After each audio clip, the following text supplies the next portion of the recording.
आजकाल बऱ्याच घरांमध्ये आजी-आजोबा, आई-वडील यांच्यावरून खूप वादविवाद होत असतात. त्यांना पुरेसा वेळ देता येत नाही. त्यामुळे ओल्ड एज केअर सेंटर अशा संस्थांकडे पाहतो. याचं श्रेय ओल्ड एज केअर सेंटरच्या संस्थापिका आणि सामाजिक कार्यकर्त्या सौ शैलजाताई शिंदे यांना आपण भेटणार आहोत. कार्यकर्त्या सौ शैलजाताई शिंदे यांची अधिक माहिती आपण जाणून घेऊयात त्यांच्याच शब्दात.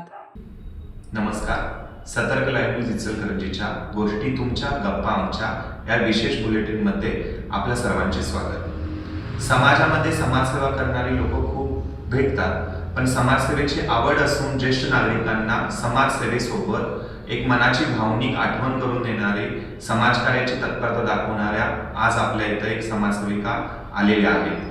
या विशेष सत्रामध्ये समाजसेवेसोबतच समाजामध्ये एक वेगळी भावना निर्माण करून ज्येष्ठ नागरिकांना मायेची ऊब देण्यासाठी आपल्याला काय काय केलं पाहिजे या समाजकार्यामध्ये अग्रेसर असणाऱ्या शैलजाताई शिंदे, तुमचं आपल्या कार्यक्रमामध्ये सहर्ष स्वागत. तरी तुम्ही आमच्या प्रेक्षकांना तुमच्या वैयक्तिक संघर्षाविषयी किंवा वैयक्तिक माहिती थोडीफार दिली तर खूप बरं. नमस्कार, मी सौ शैलजा रवींद्र शिंदे. माझे सासर माहेर दोन्ही इचलकरंजीतलेच आहे. माझे शिक्षण B.Com पर्यंत झाले आहे. शैक्षणिक कामाबरोबर मला आधीपासूनच थोडं सामाजिक कार्याची आवड होती आणि हे सामाजिक कार्य करताना आपण समाजासाठी काहीतरी केलं पाहिजे हे डोक्यातून जीवनाची वाटचाल चालू होती. त्यातून एक क्षण असा आला की आपण एक वृद्ध लोकांच्यासाठी काम करूया असं माझ्या डोक्यात आले आणि त्या हिशोबाने आपण श्रेय ओल्ड एज केअर सेंटरची स्थापना केली. आपली संस्था अंथरुणावर झोपून असणाऱ्या लोकांच्यासाठी काम करते. त्यांना सांभाळायला घेणे हे आपले मुख्य काम आहे. खूप छान तुम्ही माहिती दिली तुमच्याविषयी. पण मला एक जाणून घ्यायचं होतं की समाजसेवेमध्ये अग्रेसर होत असताना तुम्ही श्रेय ओल्ड एज केअर सेंटर सुरू करण्याचा निर्धास्त का घेतला? माझ्या आत्याला मुलं नव्हती, त्यामुळे मी माझ्या आत्याला आणि त्यांच्या मिस्टरांना सांभाळत होते. त्यांना एक 10-12 वर्ष सांभाळताना माझ्या असं लक्षात आलं की वयस्कर लोकांच्याकडे नुसते पैसे असून काय उपयोग नाही. ते पैसे घेऊन त्यांचा म्हणजे त्या पैशाचा योग्य विनियोग करून त्यांना सांभाळणारी व्यक्ती त्यांच्या लाईफमध्ये पाहिजे. त्यामुळं मी असं ठरवलं की आपण या वृद्ध लोकांच्यासाठी काम करायचं आणि त्यामुळं मी श्रेय ओल्ड एज केअर सेंटरची स्थापना केली. ह्या केअर सेंटरमध्ये आपण अंथरुणावर झोपून असणाऱ्या लोकांना किंवा जी पॅरालाइसमुळे, अर्धांगवायूमुळे जे अंथरुणावर झोपून आहेत या लोकांना सांभाळायला घेतो. माझ्या आत्या आणि मामांच्यामुळं इन्स्पायर होऊन मी हे काम चालू केलं. खूप छान शैलजाताई. उडत्या पाखरांना परतीची तमान असावी, उडत्या पाखरांना परतीची तमान असावी, क्षितिजाच्या पलीकडे जिद्द घेण्याची झेप मात्र असावी. हे खूप छान तुम्ही बोलला. यातून मला असं जाणवतं की मला एक वेगळा प्रश्न विचारायचा आहे की तुम्ही आता ज्येष्ठ नागरिकांसाठीच काम करता अविरतपणे. आता तुमची सेवा सुरू आहे. आता तुमच्याकडे 20च्या वरती ज्येष्ठ नागरिक आहेत जे ऍडमिटेड आहेत तुमच्या ओल्ड एज केअर सेंटरला. तर ज्येष्ठ नागरिकांसाठी काम करत असताना तुम्हाला सर्वात जास्त आनंद कशातून जाणवतो? सर्वात जास्त आनंद म्हणजे ह्या लोकांच्यासाठी आपण काम करतोय आणि मला जे सामाजिक काम करायचे होते ते क्षेत्र मला नाही याचा मला खूप आनंद होतो. आणि या लोकांशी बोलताना की या लोकांच्या गरजा काय आहेत, त्यांच्या अडचणी काय आहेत ह्या समजून घेणे आणि त्या अडचणी समजवून त्यांना त्यातून पार करण्यासाठी मी प्रयत्नशील असते आणि माझ्या त्या प्रयत्नांना यश येते त्यावेळी मला खूप आनंद होतो. म्हणजे एखाद्या वयस्कर व्यक्तीला जे हट्ट करत असते त्याचा हट्ट मी समजावून घेऊन त्यांना समजावून सांगते आणि ते पण माझं ऐकून आपल्या जीवन जगण्याच्या पद्धतीत बदल करतात. यावेळी मला खूप आनंद होतो. ओके, खूप छान. समाजामध्ये आता काम करत असताना स्त्री ही भूमिका वेगवेगळ्या रूपात दर्शवली जाते की जशी ती आई असते, कोणाची तरी मुलगी असते, कोणाची तरी सून असते, मुलांची पण आई असते, कोणाची तरी बहीण असते. ह्या तडजोडीच्या जीवनामध्ये जगत असताना ही जी समाजसेवा आहे तुमची ज्येष्ठ नागरिकांसाठी काम करण्याची, याच्यामध्ये मुलाचा सहभाग तुम्हाला कुणाचा जाणवला की जसा तुमच्या मिस्टरांचा जाणवला, आई वडिलांचा जाणवला, सासूचा जाणवला, नेमका तुम्हाला सहभाग किंवा या परिश्रमामध्ये तुम्हाला योगदान कुणाला द्यायचं आहे? हे काम करायचं मी ठरवलं. मला आधीपासूनच सासरच्या आणि माहेरच्या माणसांचा तर सपोर्ट होताच. त्याबरोबर माझा जो मित्र परिवार आहे, माझ्या ज्या मैत्रिणी आहेत, ह्यांनी मला खूप आयुष्यात खूप सहकार्य केले. वयाच्या एका टप्प्यावर आल्यावर शैलाताई तुला हे काम करायचं नाही, तू कर असं म्हणणाऱ्या माझ्या जीवनात माझ्या खूप साऱ्या मैत्रिणी. त्यांच्यापासून म्हणजे मला खूप सहकार्य खूप मिळालं. छान. म्हणजे मैत्रिणींना सुद्धा तुम्ही या सहकार्यामध्ये सहभागी करून हो. घेतलेला आहे. म्हणजे तुमची जी समाजसेवा आहे ती पसरत चालली आहे पूर्ण तुमच्या नातेवाईकांमध्ये असेल, मित्रमंडळींमध्ये असेल, की त्यांना सुद्धा आवड निर्माण होते. तुमच्या या कामातला ओल्ड एज केअर सेंटर जे तुम्ही सुरू केलं आहे यातला एखादा अविस्मरणीय अनुभव सांगू शकता का तुम्ही? केअर सेंटरच्या कामातून मी कथ्थक शिकते. माझ्या 3ऱ्या वर्षाची परीक्षा होती आणि परीक्षेचा मी अभ्यास करत होते सकाळी आणि फोन वाजला. फोन घेतला तर खाली केअरटेकरचा फोन होता की मॅडम असं एक आजीबाईंना जास्त झालं. खाली जाऊन बघितलं तर अगदी त्या जीव जाण्याच्या वाटेवर होत्या. मला तर प्रश्न पडला, यांचे तर सगळे नातेवाईक पुण्याला येतात, आपण काय करायचं? तरी पण धीर धरून थोडा वेळ खाली थोडा वेळ वरती अभ्यास करायचं, बसायचं, असे करत करत त्या आजीबाईंचा जीव 7:15 वाजता गेला. माझी परीक्षा 9 वाजता. आता काय करायचं? तरी सुद्धा मन शांत केलं. पेपरला तर मला जायलाच पाहिजे. आजीबाईंना बाजूला घेऊन दुसऱ्या रूममध्ये ठेवलं आणि मी पेपरला निघून गेले. पण पेपरमध्ये लिहित असताना, कथ्थकची लेखी परीक्षा असते, ती लेखी पेपर मी देत असताना सतत माझ्या डोक्यात विचार होता, अरे आपण आपल्या घरातील व्यक्ती म्हणजे मृत झाल्या आणि तिला सोडून आपण इथं पेपर देतोय. ही गोष्ट मला मनाला खूप म्हणजे खूप बोवली पण आणि खंत पण वाटली. असे भरपूर प्रसंग ताई तुम्हाला येत असतील. यातून जरा तुम्ही सांगितलं की एक तुम्ही नृत्यांगना आहात, तर ही समाजसेवेची आवड आणि ही कला जपत असताना तुम्हाला असे ताळमेळ कसे तुम्हाला जमतात? याच्यासाठी सांगायचं म्हटलं तर जे माझे केअरटेकर असतील किंवा माझा जो स्टाफ असेल तो इतका म्हणजे इतका सहकार्य करणार आहे. एखादी व्यक्ती जेव्हा सामाजिक काम हातात घेते तेव्हा त्याला सपोर्ट करणारी लोक किंवा त्या कामात जी लोक असतात ती सुद्धा तेवढंच कार्यतत्परतेनं कार्य करणारी असली पाहिजेत. आणि तसा माझा स्टाफ एवढा म्हणजे एवढा कार्यतत्पर आहे की जरी मी नसले 2 तास तरी सगळीजण सगळी जबाबदारी घेऊन करतात. त्यांच्या या सहकार्यामुळे मी माझं पण जीवन जगू शकते आणि मला जे काम करायचं आहे ते पण करू शकते. अगदी त्याच्यावर जबाबदारी दिली नाही की मी 2 दिवस नाहीये, हे तुम्ही सगळ्यांनी करायचं आहे, तरी 2 दिवस अगदी माझ्या अनुपस्थितीत माझ्यापेक्षा चांगलं सगळेजण सांभाळतात केअर सेंटर. म्हणजे यातून असं कळतं की फक्त काम करायचं म्हणून करत नाही तुमच्याकडे असणारे काम करणारे लोक, की त्यांना सुद्धा एक समाजसेवेची आवड निर्माण झालेली आहे. त्या दृष्टिकोनातून ते ज्येष्ठ नागरिकांची सेवा करत असतात. पण तुमच्या आयुष्यात तुम्हाला सर्वात जास्त प्रेरणा कोणी दिली?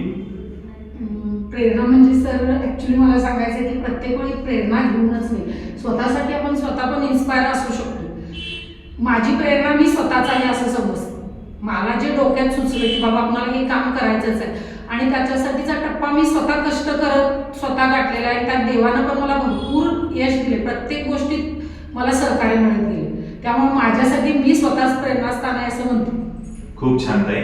मला एक सांगा की आता आजकाल ज्येष्ठ नागरिक ओल्ड एज होम मध्ये येण्याचं कारण असं आहे की जाणवतं, चर्चेतून जाणवतं की काहींची मुलं परदेशी शिकत असतात, काहींचं काय की सुनांचं सासूबरोबर पटत नसतं त्यामुळे सुद्धा येतात.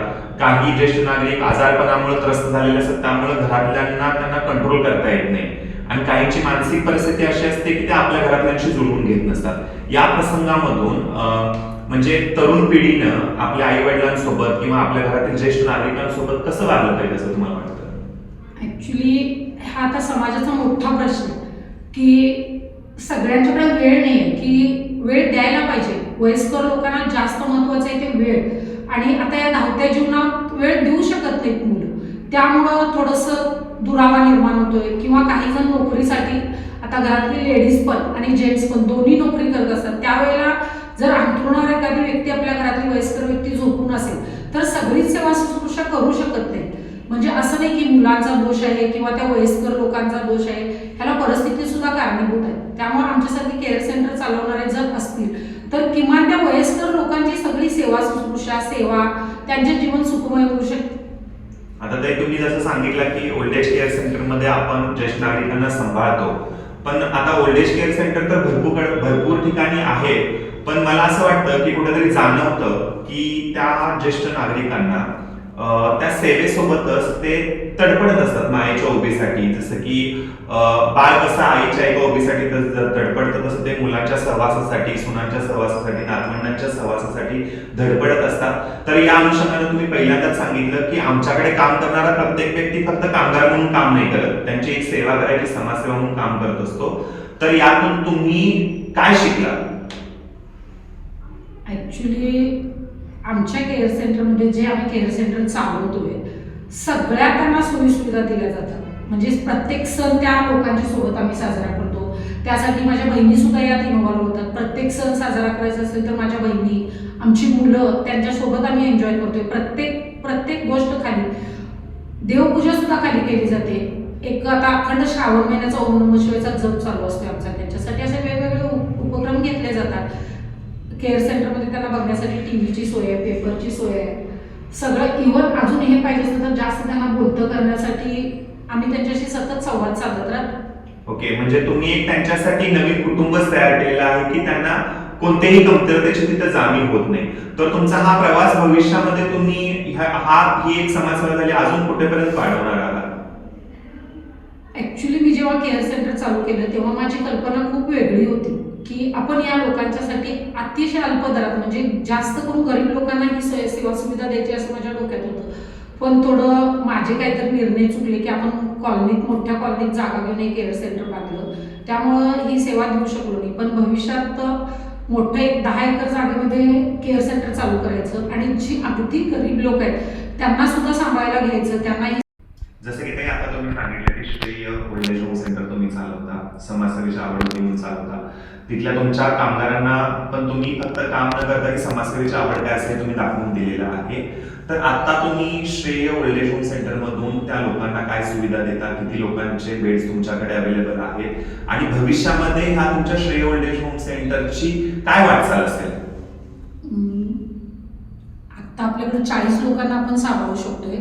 आता 20 ते 21च्या रेंजपर्यंत आपल्याकडे लोक आहेत. या केअर सेंटरमध्ये एकदा म्हणजे ज्यांना ठेवलेलं असते त्यांचं जेवण, चहा, नाश्ता, त्यांची सगळी सोय म्हणजे आंघोळ घालणे, दात घासणे, वेणी घालणे, हे सगळ्या प्रकारची सेवा आम्ही आमच्या केअर सेंटरमध्ये करतोय. इव्हन मानसिकदृष्ट्या जी मनोरुग्ण असतात, खूप बडबडतात, त्यांना काहीच कळत नाही, अशा लोकांना पण आपण सांभाळायला घेतोय आणि अशा लोकांना पण आपण हँडल करतोय आपल्या केअर सेंटरमध्ये. भविष्यात आपण एक 100 लोकांच्यासाठी केअर सेंटर चालू करायचं माझ्या डोक्यात आहे. पण हे केअर सेंटर अशा लोकांच्यासाठी असणार की जे पैसे देऊ शकत नाही किंवा एक अतिशय म्हणजे अत्यल्प दरात ही सुविधा द्यायची माझ्या डोक्यात आहे. आपलं हे केअर सेंटर असणारच. ह्यात मिळणाऱ्या पैशातून आपण गरीब लोकांच्यासाठी केअर सेंटर सुरू करणार आहे. आणि ज्यांची मुलं म्हणजे जो कामगार वर्ग आहे, ज्याची सून पण कामाला जाते, मुलगा पण कामाला जातोय, ते अजिबातच आपल्या सासू सासऱ्यांच्याकडे किंवा आई वडिलांच्याकडे बघू शकत नाही, अशा लोकांना सांभाळायला घ्यायची आपली मोठी इच्छा आहे किंवा हे काम या क्षेत्रात उतरायची इच्छा आहे. त्या दिशेने आपली वाटचाल चालू असते. खूप छान, तुम्हाला यश मिळो. एक असं जाणवतं की समाजामध्ये एक ग्रूमिंग पसरलेलं आहे की ज्येष्ठ नागरिकांना ओल्ड एज होममध्ये तेव्हाच ठेवतात की जेव्हा सुनचं किंवा सासूचं खटकतं किंवा मुलगा आपल्या आई वडिलांना बघत नाही किंवा पैसा भरपूर झाल्यानंतर एक वेगळ्या प्रकारची मनोवृत्ती तयार होते की आता वयस्कर म्हाताऱ्यांना कोण बघणार. हे असे संभ्रम निर्माण झालेत समाजामध्ये की खरोखरच मुद्दाम म्हणून त्यांची मुलं किंवा सुना ह्या ज्येष्ठ नागरिकांना ओल्ड एज होमला ठेवत असतात. तर तुम्हाला जास्त अनुभव आहे कारण तुम्ही त्यांच्या नातेवाईकांशी कनेक्टेड असता. तर या संदर्भात तुम्ही समाजाला एक असा वेगळा संदेश काय देऊ इच्छिता की ज्यातून हे जे ग्रूमिंग पसरलेलं आहे की प्रत्येकाला प्रत्येकाचे आई वडील प्यारे असतात किंवा प्रत्येकाचे आई वडील प्रत्येकाला हवे असतात, पण काही परिस्थिती अशी निर्माण होते की ते बघणं शक्य नसतं. पण हे आमच्यापेक्षा जास्त तुम्ही अनुभवता की ते आई वडिलांची फोन करून काळजी कशी घेतात, काय घेतात, याच्यावरती तुम्ही या आपल्या प्रेक्षकांना काय संदेश देऊ इच्छिता? मला ऍक्च्युली समाजाला हे सांगायचं आहे की ही जी त्यांची विचारसरणी ही एकदम चुकीची, कारण मुलं तर लक्ष देत नाहीत हा विषयच दुय्यम आहे. त्यावेळेला परिस्थिती अशी असते की हे वयस्कर लोक सुद्धा त्यांनाच माहित नसते की आपण काय करतोय, काय बोलतोय, कितपत त्रास देतोय. आणि मुलांना तर नोकरी करणं, ह्या धावपळीच्या युगात सगळं सांभाळणं गरजेचंच असते. चुका ना मुलांच्या असतात ना या वयस्कर लोकांच्या असतात. परिस्थितीमुळं वयस्कर लोक असे झालेले असतात की ज्यांना काहीच माहित नसते. आता जून सुद्धा ते सांगत असतात की मी जेवढोच नाही, किंवा सून पण सगळं करत असते. एखादं काम तिने जर म्हटलं की थांबा, तर तेव्हा आलेल्या पाहुण्यांच्या समोर त्यांचं बोलणं कसं असेल, नाही माझं काय करतच नाही. मग त्यामुळे सुनेचा पण कल कसं होतंय, नाही आम्ही करत नाही म्हणतात ना, मी खरंच करत नाही, असं थोडं समाजात तेढ निर्माण होत जाते. हे एकमेकाला तरुण पिढीनं पण आणि वयस्कर लोकांनी पण एकमेकाला समजून घेऊन जर पुढची वाटचाल केली तर आमच्यासाठी केअर सेंटरची गरज पण लागणार नाही. आणि खरोखरच आता ज्यांना मुलं नाही आहेत किंवा ज्यांची मुलं परदेशात नोकरीला आहेत, बाहेर नोकरीला आहेत, जी सरकारी नोकरी सोडून आई किंवा वडील आजारी पडले तर किती दिवस त्यांच्या सेवेसाठी थांबणार आहेत, थांबू शकत नाही. अशा वेळेला अशा केअर सेंटरची गरज आहे. त्यामुळे त्यांची चांगली सेवा शुश्रूषा, त्यांना चांगलं खाणं पिणं सगळी सोय होऊ शकते. त्यांचे पण म्हणजे वृत्ती समाधानी राहते आणि मुलांना सुद्धा शांत समाधान वाटते की बाबा आपल्या आई वडिलांची सेवा शुश्रूषा इथे होते. खूप छान ताई, आज तुम्ही आमच्या सतर्क लाईव्ह न्यूज चॅनल इचलकरंजीच्या गोष्टी तुमच्या गप्पा आमच्या या कार्यक्रमामध्ये उपस्थित राहिलात त्याबद्दल तुमचे खूप खूप धन्यवाद.